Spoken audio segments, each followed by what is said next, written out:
After selling over 13 million consoles in less than a year, the Nintendo Switch is undeniably off to a hot start. Looking into the future, though, how long we can expect the Switch era to last before its inevitable successor comes along? In an investor QA posted over the weekend, Nintendo seemed confident it can extend the Switch's relevance longer than the usual cycle for a game console.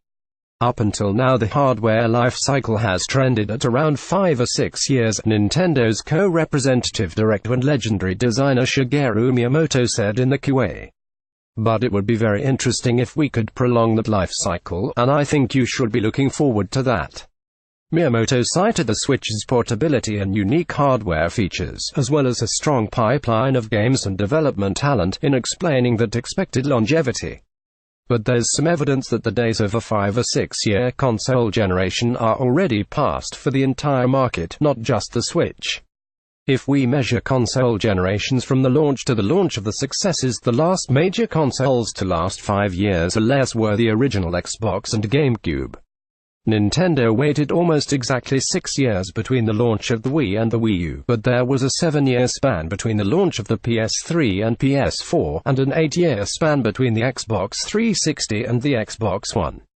The expected lifespan for the current generation of consoles has already been thrown well out of whack by the mid-generation upgrades of the PS4 Pro and the Xbox One X, of course. That aside, though, a 5 or 6 year cycle would see full successors to the PS4 and Xbox One launch sometime this year or next, something very few industry watchers feel is likely. Looking at the lifespans of portable consoles changes the calculus a little.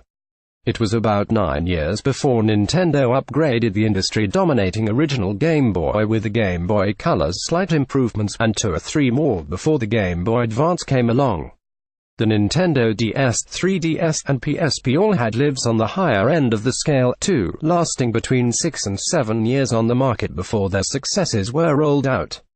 Some might expect the Switch to have a shorter lifespan than normal because its relatively low-powered hardware will have trouble keeping up with the kinds of games that will be available on competing consoles.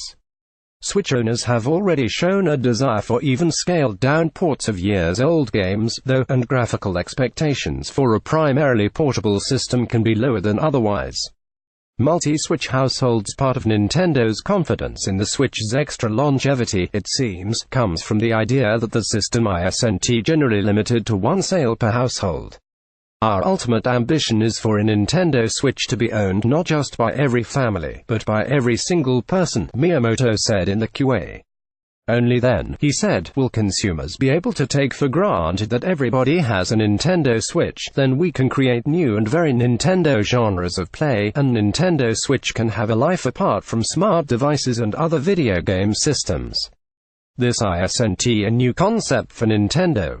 Company president Tatsumi Kimishima has said multiple times in recent months that he expects many households to buy multiple Switch consoles for separate family members. Miyamoto had the same vision for the Nintendo DS back in 2009, telling The Economist that instead of selling 1 unit per household as with the Wii, Nintendo wants to sell 1 DSi per family member. Selling more than 1 console per household isn't a ridiculous idea for a successful portable console.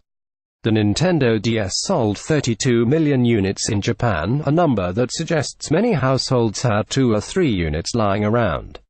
These days, too, it's not uncommon for every member of the household to have their own smartphone or tablet, though those general-use devices have pretty distinct value propositions. Right now, it's easy to see why Nintendo has over-the-top confidence in its new best-selling console. Whether the system can keep the public engaged well past 2022 or 2023, though, is another matter entirely.